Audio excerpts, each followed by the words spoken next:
الحمدللہ رب العالمین والصلاة والسلام علی محمد الامین اعوذ باللہ من الشیطان الرجیم بسم اللہ الرحمن الرحیم۔ خواتین و حضرات، ہم سورہ بنی اسرائیل کی آیت 61 سے درس کی ابتدا کر رہے ہیں۔ اس سے پیچھے لوگوں کا جو رویہ بیان ہوا ہے، اب یہ اس پر تبصرہ کرتے ہوئے فرمایا ہے کہ انہوں نے ابلیس کی راہ اختیار کر لی۔ قرآن مجید میں قصہ آدم و ابلیس جب بھی بیان ہوتا ہے، اپنے سیاق کے لحاظ سے بعض حقائق کی تذکیر و تنبیہ کے لیے بیان ہوتا ہے۔ یہاں ان لوگوں کو بتایا جا رہا ہے کہ ابلیس نے بھی ایک رویہ اختیار کیا تھا اور فرشتوں نے بھی۔ اس وقت ان کے لیے ایک موقع پیدا ہوا تھا، اس سے فائدہ اٹھایا جا سکتا تھا اور اس کو ضائع بھی کیا جا سکتا تھا۔ تمہارے لیے بھی ایک موقع پیدا ہوا ہے، تمہاری طرف اللہ کے رسول کی بعثت ہو گئی ہے، اس سے فائدہ اٹھاؤ گے تو دنیا اور آخرت کی بادشاہی حاصل کر لو گے، اور اگر ابلیس کا رویہ اختیار کرو گے تو انجام بھی وہی ہوگا۔ اس پس منظر میں اب یہ مضمون آگے بڑھ رہا ہے۔ وَإِذْ قُلْنَا لِلْمَلَائِكَةِ اسْجُدُوا لِآدَمَ فَسَجَدُوا إِلَّا إِبْلِيسَ۔ اس کو میں نے واضح کیا ہے کہ اس کی وجہ اس کے سوا کچھ نہیں، یعنی جو رویہ انہوں نے اختیار کیا ہے اس کی وجہ اس کے سوا کچھ نہیں کہ انہوں نے ابلیس کی راہ اختیار کر لی۔ ان کے لیے موقع پیدا ہوا تھا کہ یہ فرشتوں کے طریقے پر اپنی انانیت کو ایک طرف رکھیں اور جو حق آ گیا ہے اس کے سامنے سرفکندہ ہو جائے۔ لیکن انسان کے لیے سب سے بڑا امتحان یہی ہوتا ہے کہ جب اس کی انانیت پر چوٹ پڑ رہی ہو اس وقت قائم بالقسط رہے۔ فرشتے اس کے باوصف کے ایک برتر مخلوق تھے، اور اگر انسان کے حوالے سے دیکھا جائے تو وہ جنات سے بھی برتر تھے اور انسان سے بھی برتر تھے، لیکن جب ایک امتحان میں انہیں ڈالا گیا تو وہ کامیاب ہوئے۔ انہوں نے حقیقت پر نگاہ رکھی، اس کی صورت کو نہیں دیکھا۔ حقیقت یہ تھی کہ اس کائنات کا پروردگار جو ہمارا بھی خالق ہے، جنات کا بھی خالق ہے، انسانوں کا بھی خالق ہے، وہ حکم دے رہا ہے کہ ہم اپنے سے کمتر ایک مخلوق کے سامنے جھک جائیں۔ اس میں اصل یہ نہیں ہے کہ ہم برتر ہیں اور وہ کمتر ہے، اصل یہ ہے کہ جس کی طرف سے یہ حکم آیا ہے وہ سب سے برتر ہے۔ انہوں نے اپنے آپ کو خدا کے مقابل میں رکھ کر دیکھا، اس کے نتیجے میں ان کو جھکنے میں کوئی دقت پیش نہیں آئی۔ ابلیس نے اپنے آپ کو انسان کے مقابل میں رکھ کے دیکھا اور تکبر میں مبتلا ہوا۔ یہی وہ چیز ہے جس کی بار بار یاد دہانی کی ضرورت ہوتی ہے کہ اس کائنات کا پروردگار سب سے بڑا ہے، اللہ اکبر۔ ہم بڑے نہیں ہیں، اور جب ہم بڑے نہیں ہیں تو پھر کوئی وجہ نہیں کہ ہم انانیت کے اسیر ہو جائیں۔ ہمارے شان یہی ہے کہ ہم ہر حال میں قائم بالقسط ہو کر رہیں، یعنی صحیح بات کو سمجھیں، صحیح بات کا اعتراف کریں، اور صحیح بات اگر جھکنے کا تقاضا کر رہی ہے تو جھک جائیں۔ فرشتوں نے یہ فیصلہ کیا اور ابلیس نے اس کے برخلاف۔ تو فرمایا کہ انہیں یاد دلاؤ، وَإِذْ قُلْنَا لِلْمَلَائِكَةِ اسْجُدُوا لِآدَمَ، انہیں یاد دلاؤ جب ہم نے فرشتوں سے کہا تھا کہ آدم کو سجدہ کرو۔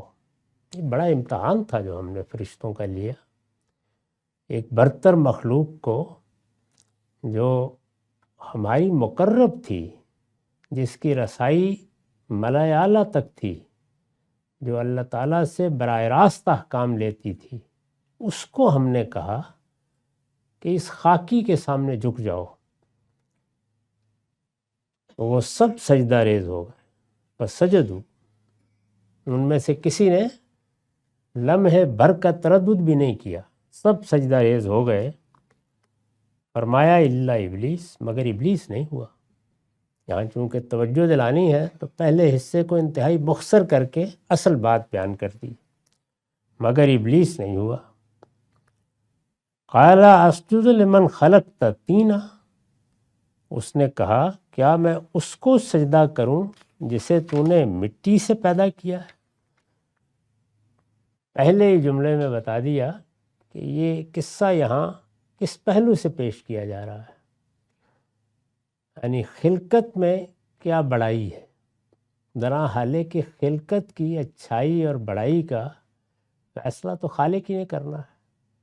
کس کو کیا صورت دی، کس کو مٹی سے پیدا کیا، کس کے لیے حیات ابدی کا فیصلہ کیا، اور کتنی مخلوقات ہیں جن کے بارے میں ہم نہیں کہہ سکتے کہ وہ دنیا میں کس لیے آتی ہیں اور کیا خدمت انجام دے کے چلی جاتی ہیں، وہی جانتا ہے۔ ابلیس نے یہ خیال کیا کہ یہ کیسے ہو سکتا ہے کہ مادے کی ایک برتر صورت سے مجھے پیدا کیا گیا ہو اور ایک کمتر صورت سے بلکہ حقیر صورت سے انسان کو پیدا کیا گیا ہو، اور پھر مجھ سے تقاضا کیا جائے کہ میں اس کے سامنے سجدہ ریز ہو جاؤں، یعنی کوئی معمولی بات بھی نہیں، میں اس کے قدموں میں اپنا سر رکھ دوں، یہ کیسے ہو سکتا ہے؟ وہ اس کو نہیں سمجھا کہ یہ در حقیقت اس کائنات کے پروردگار کے قدموں میں سر رکھنا ہے، یہ انسان کے قدموں میں سر رکھنا نہیں ہے۔ یہی چیز مذلہ قدم بنتی ہے، ہم بعض اوقات صورت کے اسیر ہو کر رہ جاتے ہیں، اس کے پیچھے حقیقت کی طرف ہماری توجہ نہیں رہتی۔ اس نے کہا کیا میں اس کو سجدہ کروں جسے تو نے مٹی سے پیدا کیا ہے؟ قال رأیتک ھذا الذی کرمت علیہ، اس نے مزید کہا، یعنی پہلے تو بنیادی سوال اٹھا دیا کہ اس کو تو مٹی سے بلکہ کیچڑ سے پیدا کیا گیا ہے، اس کی میرے مقابلے میں حیثیت کیا ہے؟ اور پھر مجھ سے کہا جا رہا ہے کہ میں اس کے سامنے جھک جاؤں، کیا میں اس کو سجدہ کروں جسے تو نے مٹی سے پیدا کیا ہے؟ اس نے مزید کہا دیکھ تو صحیح، یہی ہے جس کو تو نے مجھ پر عزت دی ہے، یعنی یہ شاہکار ہے آپ کے ہنر کا۔ ظاہر ہے اس جملے میں انسان کی ناتوانیوں اور ضعف اور جنات کے مقابلے میں بھی وہ جن چیزوں کا اسیر ہے ان سب کی طرف اشارہ کر دیا ہے، دیکھ تو صحیح، یعنی یہ کیا بنایا ہے، اور یہ بنایا ہے اور پھر مجھ سے یہ تقاضا کیا جا رہا ہے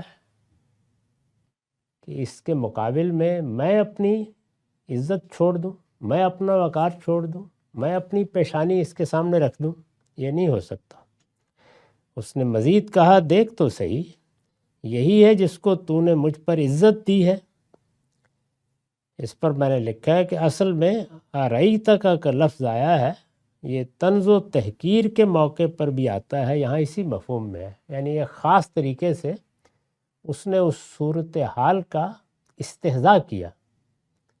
بہت اچھے، کیا حکم دیا جا رہا ہے، یعنی یہاں جناب نے غور بھی فرمایا مجھ سے کیا تقاضا کر رہے ہیں، تو یہ سارا مضمون گویا اس ایک لفظ کے اندر چھپا ہوا ہے۔ ارأیتک، ذرا دیکھیں صحیح، ملاحظہ فرمائیں یہ کیا کام کیا آپ نے، جس کو تو نے مجھ پر عزت دی ہے۔ لئن اخرتنی الی یوم القیامہ لاحتنکن ذریتہ الا قلیلا، اگر تو مجھے قیامت کے دن تک مہلت دے تو میں تھوڑے لوگوں کے سوا اس کی تمام اولاد کو چٹ کر جاؤں گا۔ کہا کہ مجھے آپ نے جو صلاحیتیں اور جو قوتیں دے کر پیدا کیا ہے، ذرا ان کو آزمانے کا موقع دے دیں۔ یہ کیوں کہا؟ اس لیے کہ دونوں امکانات تھے۔ ایک یہ کہ اللہ تعالیٰ اس کے بعد فیصلہ کر دیتے، میں نے ایک حکم دیا، میری نافرمانی کی گئی، اب کیفر کردار تک پہنچ جاؤ، معاملہ ختم ہو جاتا۔ نہ ابلیس نہ اس کی ذریت، اس نے یہ خیال کیا کہ جو کچھ میں کر بیٹھا ہوں اس سے واپسی کا تو کوئی امکان نہیں ہے، اس لیے کہ جب پہلی مرتبہ سر جھکانے کے لیے تیار نہیں ہوا تو ندامت اور توبہ کے ساتھ سر جھکانا تو اور بھی مشکل ہو جاتا ہے۔ تو اب کیا؟ یہی در حقیقت تصویر ہے انسان کے سامنے جو بار بار آتی ہے۔ یعنی اگر ایک مرتبہ انانیت کے ہاتھ میں اپنی باغ دے دی ہے تو پہلا فیصلہ غلط کر دینے کے نتیجے میں پھر پے در پے غلطی ہوتی چلی جاتی، انسان اس سے پھر نکل نہیں سکتا۔ وہ انانیت ایک پھندا بن کر اس کو اپنے سامنے جھکنے پہ مجبور کر دیتی ہے۔ یعنی وہ خیال تو یہ کر رہا ہوتا ہے کہ وہ دوسروں کے سامنے نہیں جھک رہا، یا حق کے سامنے نہیں جھک رہا، یا عدل و قسط کا فیصلہ نہیں مان رہا، بظاہر وہ یہ خیال کر رہا ہوتا ہے، لیکن حقیقت میں وہ انانیت کے سامنے سجدہ ریز ہو جاتا ہے۔ اور جب سجدہ ریز ہو جاتا ہے تو پھر ایک کے بعد دوسرا قدم اٹھاتا چلا جاتا ہے، اس سے نکلنے کی راہ نہیں ہوتی، کیونکہ پہلے مرحلے پر اگر آدمی قابو پا لے تو اللہ تعالیٰ کی توفیق شامل حال ہو جاتی ہے، وہ پہلا ہی قدم اس کو راستے پر ڈال دیتا ہے۔ اس میں شبہ نہیں کہ یہ ایک مشکل چیز ہوتی ہے، غلطی کا اعتراف کرنا۔ الفاظ تو دو چار ہی بولنے ہوتے ہیں، یعنی یہی کہنا ہے نا کہ ہاں میں نے اپنی طرف سے بڑی صحیح کی تھی، لیکن فلاں علمی معاملے میں، فلاں سیاسی معاملے میں، فلاں معاشی معاملے میں رائے قائم کرنے میں غلطی کری۔ یہ 2 لمحوں کی بات ہے، اس کو بھی یہ توفیق ہو سکتی تھی کہ چلیے غلطی ہو گئی، ایک بڑی نافرمانی کا ارتکاب ہوا، تو کیا اصول بیان کیا اللہ تعالیٰ نے قرآن مجید میں؟ والذین یعملون السوء بجہالہ میں یہی بیان کیا ہے کہ وہ جذبات میں آ کے جب کسی بڑے سے بڑے گناہ کا ارتکاب کر بیٹھتے ہیں تو فوراً جھک جاتے ہیں۔ اللہ تعالیٰ اگر یہ توفیق دے دے، ایک تو یہ ہے کہ گناہ نہ ہو، انسان اپنی انانیت پر یا اپنی جبلتوں کی سرکشی پر قابو پا لے، لیکن اگر اس میں ناکامی ہو گئی کسی مرحلے پہ تو پھر کیا کرے؟ یعنی کیا لوٹنے میں اس کو کوئی تردد ہونا چاہیے؟ اگر انسان غور کرے اور اپنی صحیح تربیت کر سکے تو یہ تو 2 لمحوں کی بات ہے۔ کہا جاتا ہے نا کہ معاف کیجیے کا ایک لفظ ہے، وہ ادا کرنا ہے، لیکن کبھی تجربہ کر کے دیکھیے یہ لفظ اتنا آسان نہیں ہوتا، خاص طور پر جب شعور کی عمر کو پہنچ کر آدمی اپنے علم، اپنی بصیرت، اپنے تجربات کا رعب دوسروں پر قائم کر لیتا ہے۔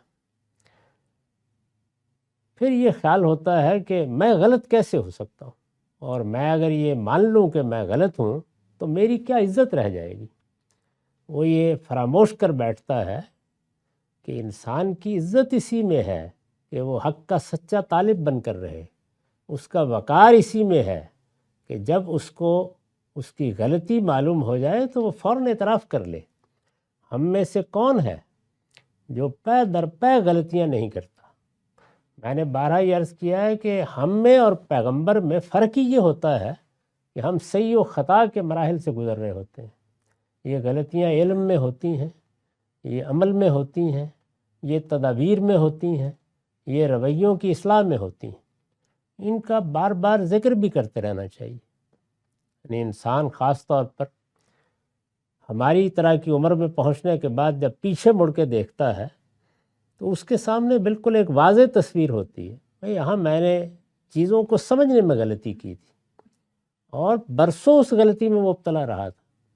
یہاں میں نے تدبیر کرنے میں غلطی کی تھی، یہاں میں نے معاملہ کرنے میں غلطی کی تھی، یہ خود اس کے لیے بھی سبق ہوتا ہے، اور اس کے گرد و پیش میں جو لوگ آگے اس کی بات کو لے کر چلنے والے ہیں، وہ کوئی سیاسی رہنما ہے، وہ کوئی دانشور ہے، وہ کوئی عالم ہے، ان کے لیے بھی یہ مشن راہ ہوتا ہے کہ وہ بھی ایسے ہی اپنے معاملات پہ غور کریں، ہر قدم میں یہ دیکھتے رہیں کہ ہم نے کہاں غلطی کی ہے۔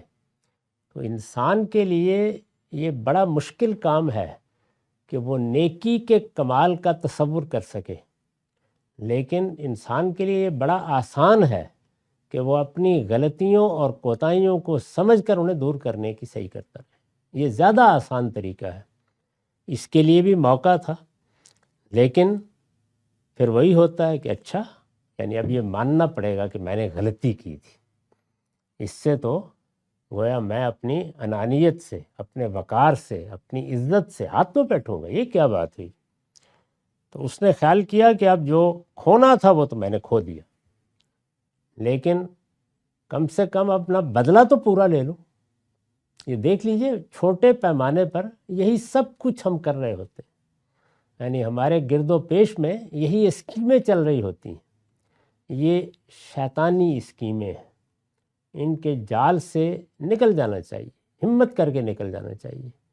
یعنی جب شیطان نزغ پیدا کرتا ہے، بڑی خوبصورت تعبیر ہے یہ قرآن کی، کہ قرآن کہتا ہے کہ جس وقت تم دین کی دعوت دے رہے ہوتے ہو، کوئی اچھا نیکی کا کام کر رہے ہوتے ہو، وہ آ کے سب سے پہلے یہی بتاتا ہے، ایک طرح کی اکساہٹ پیدا کرتا ہے، یہ تمہارے ساتھ ناانصافی ہو گئی، تمہیں فلاں آدمی نے برا بھلا کہہ دیا، فلاں نے تمہارے ساتھ کوئی غلط رویہ اختیار کر لیا، اب اس کو معاف نہیں کرنا، اس کو کیفر کردار تک پہنچانا ہے۔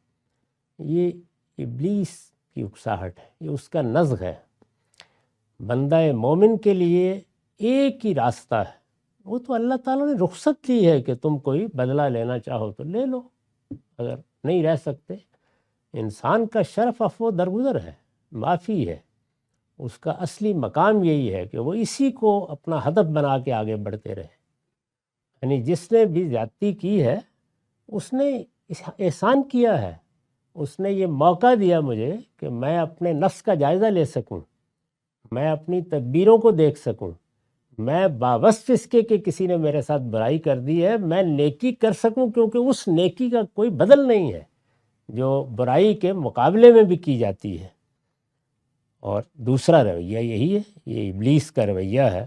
تو فرمایا کہ تو مجھے قیامت کے دن تک مہلت دے، تو پھر میں بتاؤں گا کہ میں اس کے ساتھ کرتا کیا ہوں۔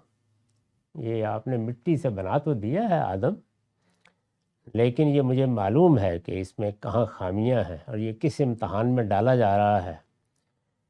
تو میں تھوڑے لوگوں کے سوا، یہ تو اس کو اندازہ تھا، اس نے یہ تو نہیں کہا کہ میں سب کے سب لوگوں کو بہا لے جاؤں گا۔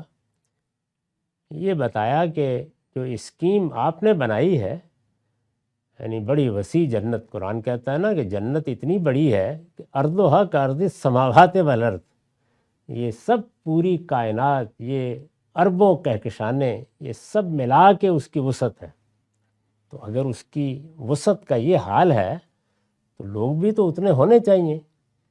اس نے کہا کہ نہیں، بس تھوڑے ہی دوں گا میں آپ کو، باقی میں اس کی تمام اولاد کو چٹ کر جاؤں گا۔ یہاں یہ ظاہر ہے کہ باطنی بربادی کی طرف اشارہ ہے، وہ مار تو نہیں دیتا سب کو، یعنی یہ سب میرے اسیر ہو جائیں گے، سب میرے ہی دام میں ہوں گے، ان میں سے کوئی نہیں بچے گا، سب کو چٹ کر جاؤں گا۔ پہلے لکھا ہے یعنی اپنے مقاصد کے لیے شکار کر لوں گا اور وہ صرف میرے ہو کر رہ جائیں گے۔ مقاصد کیا ہیں؟ وہی دو جو بالکل واضح ہیں، اور قرآن مجید نے گویا انگلی رکھ کر بتا دیا ہے کہ وہیں سے حملہ آور ہوگا۔ ایک انانیت، یہ چھوٹے سے چھوٹے پیمانے پر کبھی تجزیہ کر کے دیکھیں، یہی انانیت ہے جو ہمارے پاؤں کی زنجیر بن رہی ہوتی ہے، یعنی حق کی طرف بڑھنے میں، صحیح رویہ اختیار کرنے میں، اعلیٰ مراتب پانے میں۔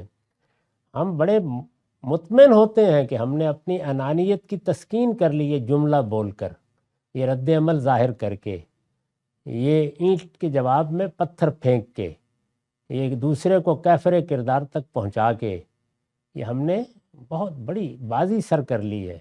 ہمیں احساس نہیں ہوتا کہ ہم ہر قدم پر کچھ کھو رہے ہوتے ہیں اور اس امتحان میں ناکام ہو رہے ہوتے ہیں جو اس کائنات کے پروردگار نے برپا کیا ہے۔ تو یہ فرمایا کہ یہ اس نے چیلنج لیا کہ میں سب کچھ شکار کر لوں گا، یہ میرے ہو کر رہ جائیں گے، یہ اسی راستے پر چلیں گے جس پر میں ان کو لے جانا چاہتا ہوں، اور جو اس سے بچ جائیں گے ان کے لیے میرے پاس دوسرا پھندا بھی ہے، اور وہ جنسی جبلت کو برانگیختہ کرنے کا ہے۔ اس کو سورہ اعراف میں بیان کیا ہے۔ دونوں چیزیں ہیں، یعنی اپنے مقاصد کے لیے شکار کر لوں گا اور وہ صرف میرے ہو کر رہ جائیں گے۔ قال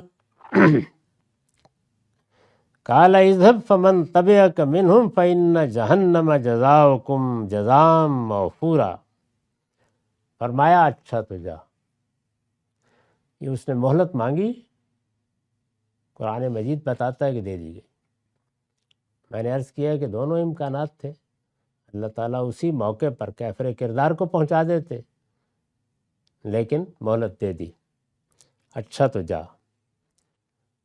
قال اذهب فمن تبعك منهم، پھر ان میں سے جو تیری پیروی کریں گے، فإن جہنم جزاؤکم جزاء موفورا، وہ سب یعنی تم بھی، تمہاری ذریت بھی، اور جو تیری پیروی کریں گے وہ سب جہنم کا ایندھن ہے۔ اور جہنم کیا ہے؟ اس لیے کہ جہنم ہی تم سب لوگوں کے لیے پورا پورا بدلہ ہے۔